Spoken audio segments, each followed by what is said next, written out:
I would like to share with you some of the very important techniques about meditation. Many times our Zurmang Gharwang centers requested me to record about meditation because centers can use this as a manual for students to practice together with the lamas in center. And I thought maybe this is meaningful. Probably there will be 5 sessions. As we all know, meditation is very, very important, particularly in Buddhism, to achieve temporary relief from suffering, and ultimately to achieve permanent peace and happiness. Meditation is very, very vital. This 5 session of advice about meditation, I will base on the Moonbeam of Mahamudra by Trapo Tashinamgyal, which I think is very, very auspicious, and I'm very happy to share these teaching with you all. According to Trapo Tashinamgyal, he clearly stated that we must have control of our thoughts. We have to tame our mind. After all, mind is like a master, and our speech and body is like the attendant. And the moment we lose control of our thought, this is where we will face with so many level of suffering and difficulties in our life. And most importantly, understanding about the mind itself is very, very important. In order to do that, listening and contemplation is not enough. We have to meditate. So meditation is one of the most efficient tools to actually tame our mind and also truly realize the essence of our mind. As Dasa Bhumika Sutra explains, everything is indeed a creation of mind. Mind is the artist who have painted all the different, or like an architect who have built this internal and external world. So we have to know our mind deeply, and in order to do that, we have to really practice meditation.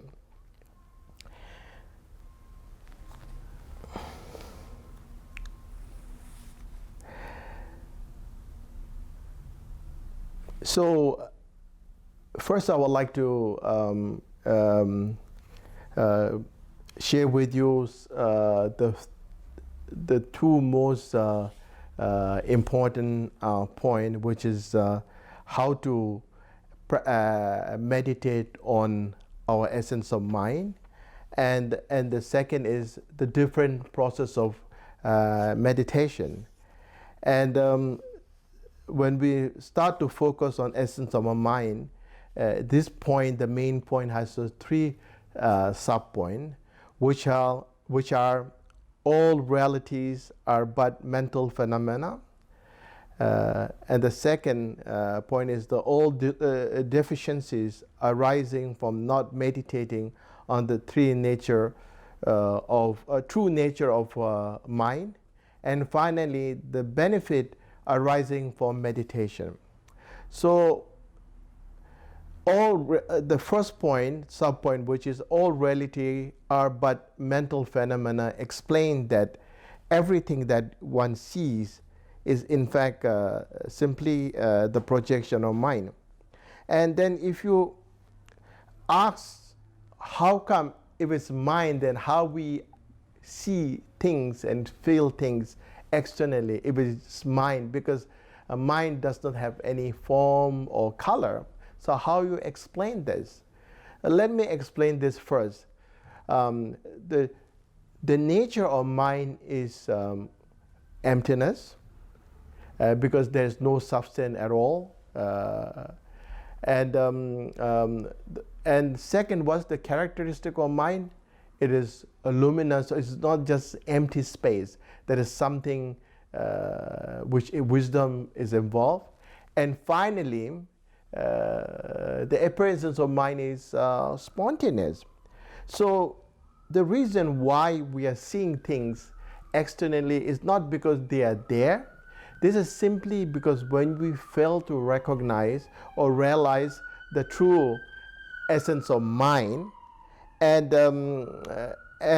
this is mainly due to ill effect of ignorance, and from beginningless, due to our wrong perception, we tend to see as me and someone else others, and for many lifetimes our tendencies have solidified, and that's the reason why, even though things do not exist logically, but somehow we tend to see them externally, but in fact that is not there.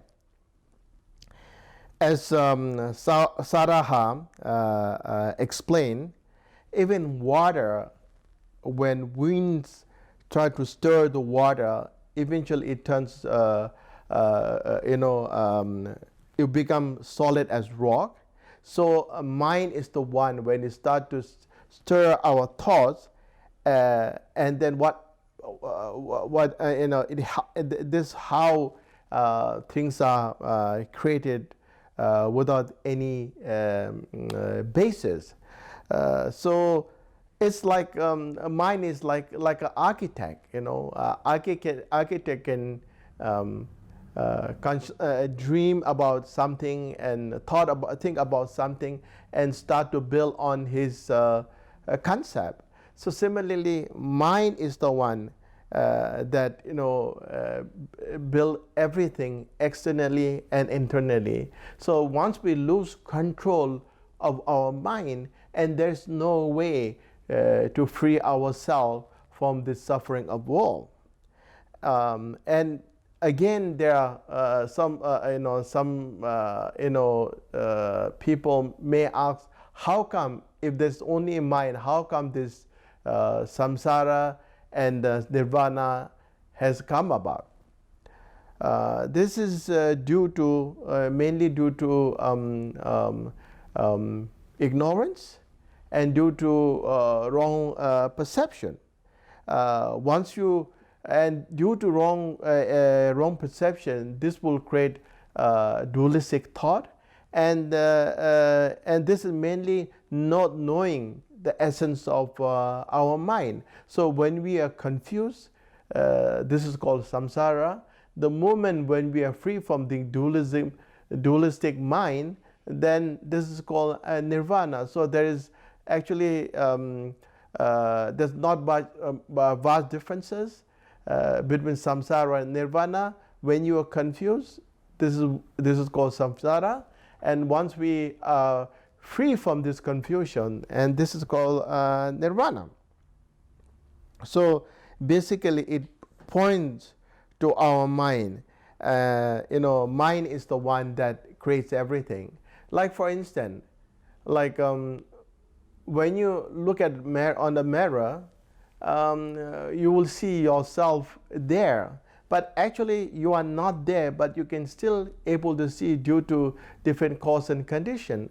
Even though you are not there, you cannot be inside the mirror, and this is simply, you are seeing simply the reflection of yourself. So similarly, according to Buddhism, whatever you see externally is in fact just the reflection of our mind, the wrong perception. And this is the reason why we are seeing things externally.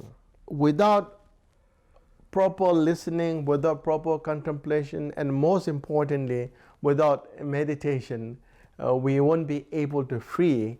from this misperception, and this is the reason why we are encouraged by all the gurus to practice meditation. Now, coming to the second point, which is the deficiency arising from not meditating in the true nature of mind. Someone may have owned so much of food, so much of drink, but sometimes such person may die of hunger, and this what happens even when you know Dharma. If you do not meditate, then you are dying even when you own so much food to eat. Someone who may, such as like a banker in today's term, may see so much of wealth, so much of money, and may count so much of monies of others, but banker himself or herself may face so much of poverty. So similarly, if you do not meditate, even if you know so much, it's not going to help you. And finally, like someone who works in very expensive places, like someone who helps a king or queen, you may have all the wealth, but then you don't own anything. So this what explained that if you do not meditate, even if you know it's not going to help. So there are many reasons why meditation is very, very important. Now, coming to the third point, benefit arising from meditation. Even you may listen to teachings for eons, but without meditation it doesn't really help. So if you even meditate for moment of moment, the benefit is in so much compared to just listening. Because listening and contemplation will not free us from the circle of rebirth, old age, sickness, and death. Only meditation is able to break this circle. When we practice meditation, it helps us to abandon attachment to all the worldly things. After all, the attachment is the one that which imprison us for many lifetimes. And when you meditate, we are able to clear away all the doubts. Otherwise, we may be so confused, then we always follow the wrong way. So when we meditate, the clarity and the focus improves in us. So this is how we are able to overcome all the doubts. And also, meditation helps us to acquire miraculous power. With this power, we are able to benefit oneself and others. We are able to tell what is wrong and what is right, and what will affect us, and what are the things that we need to do to improve our life. And also, meditation helps us to acquire or give rise to love and compassion, which is very important, because according to Mitriya Buddha, love and compassion is the one which give rise to Buddha and Bodhisattvas. Without love and compassion, there is no Buddha and Bodhisattva. So meditation helps to acquire such quality. And ultimately, meditation is the one which helps us to acquire enlightenment for the sake of all being. And there are many reasons why meditation is very, very important, because without knowing how we can improve meditation, without knowing the reason why we meditate, then it will never help, and we will never generate enough interest to carry on with such important practices in near future. Because today, many of us, we practice meditation simply to relax our mind, but that is not the purpose for most Buddhist practitioners. Our main goal of practicing meditation is ultimately to acquire enlightenment. And this is the most important goal that we as a Buddhist we are looking for. And meditation is the only tool that can bring us this goal. And this is the reason why meditation is so important.